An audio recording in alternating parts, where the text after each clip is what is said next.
Well, welcome back. I know you enjoyed the first part of this conversation, and I know you're going to love the second part as well. And so, Roen and Dale, again, thank you so much for being here. But Roen, I really wanted to tap into your spoken word, I Am a Witness. I watched it many times, and each time it impacted me in such a deep and profound way. And so I just wanted to ask you, what inspired you to write that, and what are you hoping is the response to that? Well, first I'll say, in our community, in the Black community, all the disparities and the racialized issues and battles that we've seen. I mean, you could speak about from Rodney King, things that we've seen on the screen since I was little. Even in Montreal, when we had a young man that was murdered by the police over and over again, I was no longer inspired to actually write anything because it was redundant and to the point that totally sensitized and desensitized to the imagery. But what happened was, after seeing that tragic moment with George Floyd, and I was just like the rest of the world, were just, I had to snap out of that state I was in, because, we're seeing everybody just go down. In that moment, I'm stunned, I'm speechless, even as a spoken word artist. I'm known to spit poetry, and I had no words.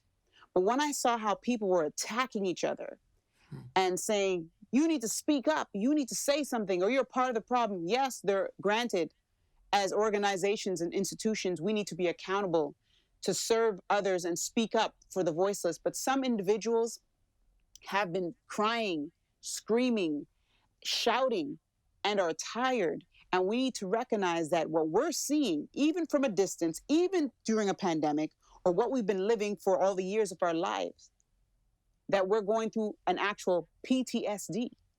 So you can't tell somebody that was a fighter who's going through this trauma to get up and fight. Right. So that's where this piece came from. It was birthed from the cancel culture that was, people were attacking each other instead of saying, okay, how can we help each other understand what is happening? How can we get up and stand up for each other? And those who are probably home during a pandemic watching this, no matter what your race, and shocked and stunned and feeling helpless, and your mental health is taking a toll, how can we make sure that you're okay? And if you're not okay, that it's okay not to be okay, and here's some resources that you can reach out. So I wanted people to understand and still understand that, yes, there are marginalized individuals, there are racists, BIPOC, that are dealing with certain issues and have come from many generations of dealing with these issues, right? Whether that's the Black and Indigenous and other peoples of color. There are certain circumstances that we may say we don't see color, but there are issues that you cannot erase, and we need to recognize it, that we can come with a different approach. So that's what my piece is about, that I'm a witness of seeing things over and over and over again, whether that means, hey, you're leaving the house. Hey, Mom, I'm going to go play with my friends. Wait. Don't wear blue. They're going to think you're a Crip now. Don't wear red. You're blood. You better stand up, have your posture tall. Oh, don't keep your face screwed. Take off your hoodie now. No. If the cops stop you, you better make sure you're not aggressive. Keep your shoulders down. Look small. All these things, this programming, this priming that our parents have given us, our teachers, social media, TV shows, we've learned that we had to act a certain way because we come of a certain background. We're of a certain race. So that's where my piece came from, that, we are totally racially exhausted. Sometimes it's tiring being Black. It's crazy. And we actually have to think of our color. So when we say we don't think of a color, we got to be very careful, because we're always thinking about it without even recognizing it. We're tired, and that's sad that when you're tired of wearing your own skin.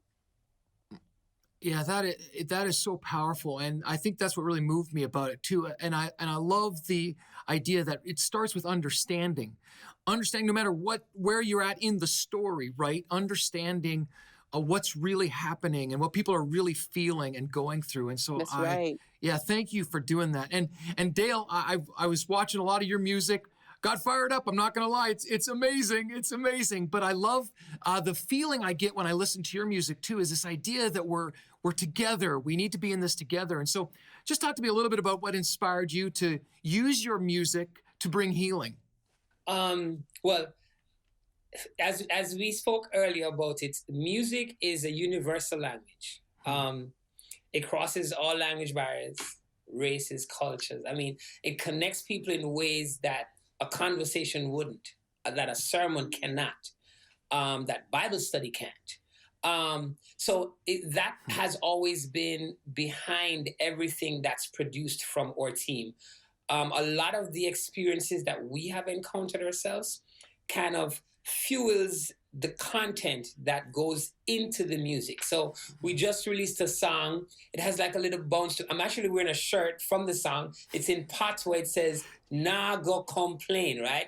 It simply means it's not that everything is gonna be okay, but it simply means keep pressing on, keep pushing forward. Like the road is not always going to be smooth, but you don't need to stop. You have breath, you have life. Keep pushing forward. Most, if not all, of our music literally comes from either the experiences that we've had or experiences that we've been exposed to. And ideally for me, we are hoping that this music in itself can speak to people in ways that we won't be able to if we were having a conversation. So culturally, or just across all cultures, I've had people call me and just say, you know what, this song got me through this, and this, right? I had no idea what it would have been, but I do know that from our end, our intention was to just have some type of weight, some type of substance. And that's why in the writing process, you don't just find words that rhyme and put them together because they rhyme, right? They have to connect and they have to make sense. And then there's a message and then there's a climax to where it connects. And then there's a decline where we kind of get the brains and the minds kind of in a relaxed space. And then we have a simmered space. So it's an entire process that goes into the making of the music because we want the reception to be of such that when you hear it now, whether we're there or not, it still leaves an impression on you. So no matter where you're from, no matter who you are, just know that this music should leave a lasting impression on you. Nice. Oh, that is so good. And we could talk all night because I just love talking. I love talking to you. But just if you had one last thought for our viewers, you think, man, I really hope that people understand this. Roen, we'll start with you and then Dale. What was just one thought, one idea that you hope everyone walks away with today? For me, especially as a mental health and well-being advocate, is that, I have a passion for creativity, that we can actually, creativity is finding a solution for something that, we haven't solved. So when we see an issue, let's come together and find a solution. That is a true meaning of creativity. We are made in the image of God, our creator. So we're here to create. So let's solve problems. We are here to heal and find a resolution. How can we help others? Jesus was about social justice. So do not sit back and say, well, I'm just going to pray for you, or that is not my problem. I can't do anything about it. We are here to be accountable. We are here to ask, seek, knock for that creative solution, and to make sure that we are going to say, we're here for that divine order. I'm here for that divine assignment. Let me be aligned to that assignment. So that is what I truly believe that we are here for, is to serve and to serve with love. Thank you. Oh, that's awesome. Dale, how about you? So for me, there's this thing I say to my friends all the time. I said, every day we wake up, it's another opportunity to be a better version of ourselves today than we were yesterday. I actually said it in this last song that we released because I believe it wholeheartedly. I believe, and it's a fact, we will never have a repeat of this day. This team, we will never live to see another February the 1st, 2021. So every morning, every chance we get, we should always strive to be a better version because we have that chance.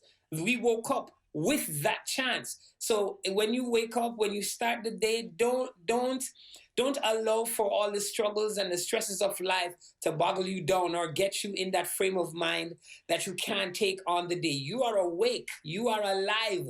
Your eyes are open. You can move forward. So every chance you get, no matter how it may seem, every chance you get, just try to be a better version of yourself today than you were yesterday. Better than yesterday. I love that. Thank you so much, both of you, for being here with us. You've helped us. You've enriched us. Remind us we're all God's children. We belong. We have identity. And love is the answer. So thank you for that. Thank you. Thank you for having me.